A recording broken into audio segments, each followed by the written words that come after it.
बरसात के यही दिन थे।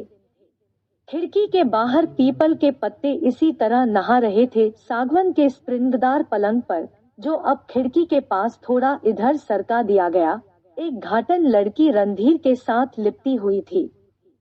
खिड़की के पास बाहर पीपल के पत्ते रात के दुधिया अंधेरे में झुमरों की तरह थरथरा रहे थे, और शाम के समय जब दिन भर एक अंग्रेजी अखबार की सारी खबरें और इश्तहार पढ़ने के बाद कुछ सुस्ताने के लिए वह बालकनी में आ खड़ा हुआ था, तो उसने उस घाटन लड़की को, जो साथ वाले रस्सियों के कारखाने में काम करती थी और बारिश से बचने के लिए इमली के पेड़ के नीचे खड़ी थी, खास खास कर अपनी तरफ आकर्षित कर लिया था और उसके बाद हाथ के इशारे से ऊपर बुला लिया था।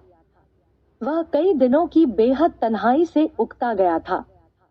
विश्व युद्ध के चलते मुंबई की लगभग तमाम ईसाई छोकरियां, जो अमूमन सस्ते दामों में मिल जाया करती थी, वैसी जवान औरत और कमसीन लड़की अंग्रेजी फौज में भर्ती हो गई थी। उनमें से कईयों ने फोर्ट के इलाके में डांस स्कूल खोल लिए थे। वहां सिर्फ फौजी गोरों को जाने की इजाजत थी।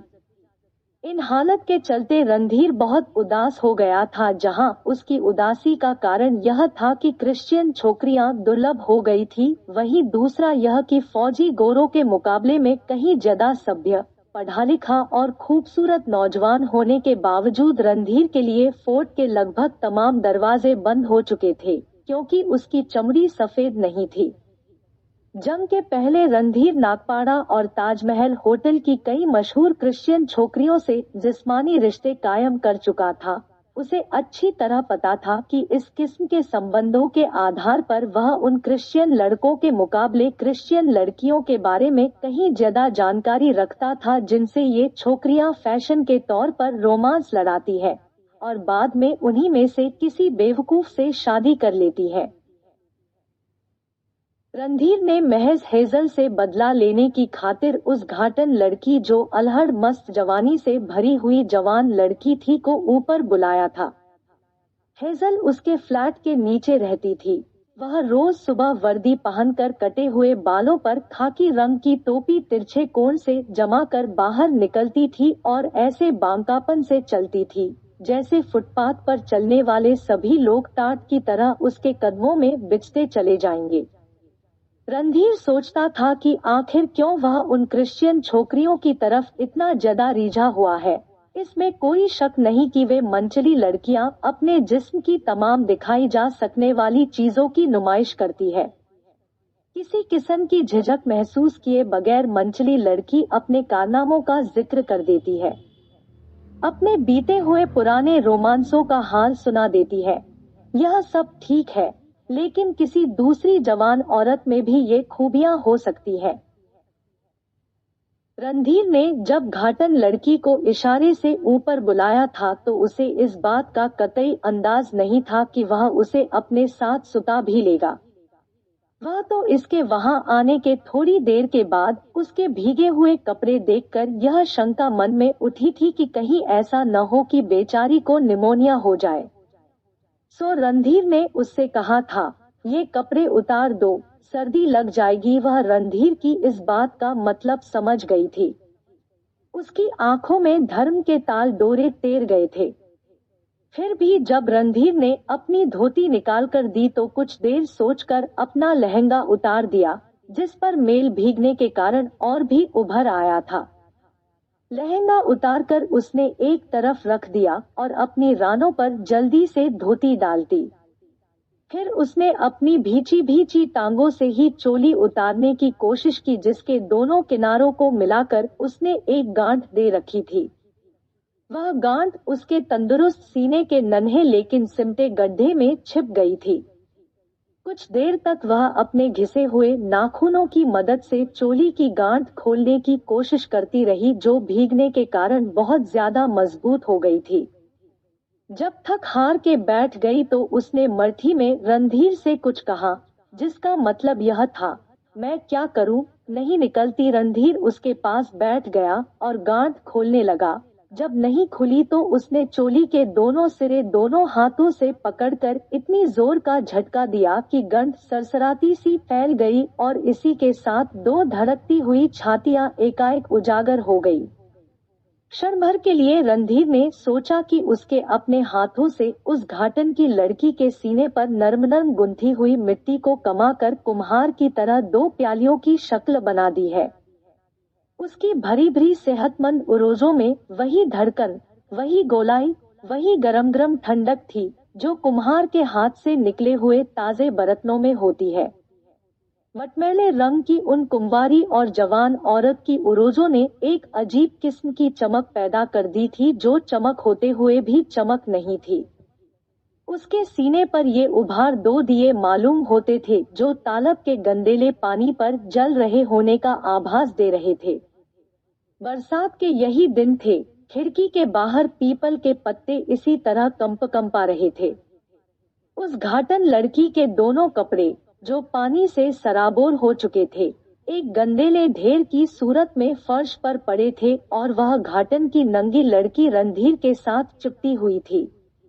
उसके नंगे बदन की गर्मी रणधीर के बदन में हलचल पैदा कर रही थी जो सख्त जाड़े के दिनों में नाइयों के गलीज लेकिन गर्म हमामों में नहाते समय महसूस हुआ करती है। दिन भर वह रणधीर के साथ चिपटी रही। दोनों एक दूसरे के साथ गडमड हो गए थे। उन्होंने मुश्किल से एक दो बातें की होंगी क्योंकि जो कुछ भी कहना सुनना था सांसों, होठों और हाथों से तय हो रहा था। रणधीर के हाथ सारी रात उसकी नर्म नर्म उरोजों पर हवा के झोंकों की तरह फिरते रहे। उन हवाई झोंकों से उस घाटन लड़की के बदन में एक ऐसी सरसराहट पैदा होती थी कि खुद रणधीर भी कांप उठता था। इस कंपाहट से रणधीर का पहले भी सैकड़ों बार वास्ता पड़ चुका था। वह काम वासना से भरी हुई लड़की के मजे भी बखूबी जानता था। कई लड़कियों के नर्म और नाजुक लेकिन सख्त स्तनों से अपना सीना मिलाकर वह कई रातें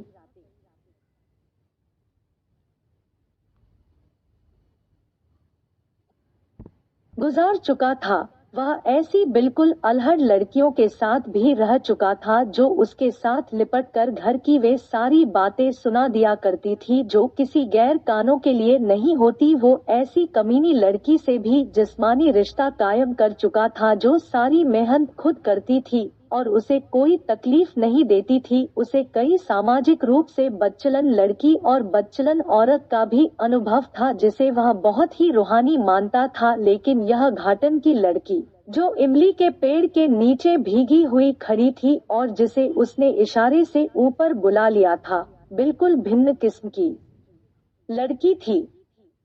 सारी रात रणधीर को उसके जिस्म से एक अजीब किस्म की बू आती रही। इस बू को जो एक ही समय में खुशबू थी और बदबू भी, वह सारी रात पीता रहा।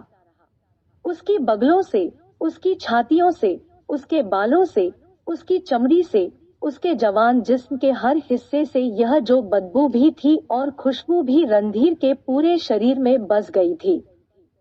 सारी रात वह सोचता रहा था कि यह घाटन लड़की बिल्कुल करीब होकर भी हरगिज इतनी करीब नहीं होती अगर उसके जिस्म से यह बू न उड़ती। यह बू उसके मनमस्तिष्क की हर सलवट में रेंग रही थी, उसके तमाम नए पुराने अनुभवों में रचबस गई थी।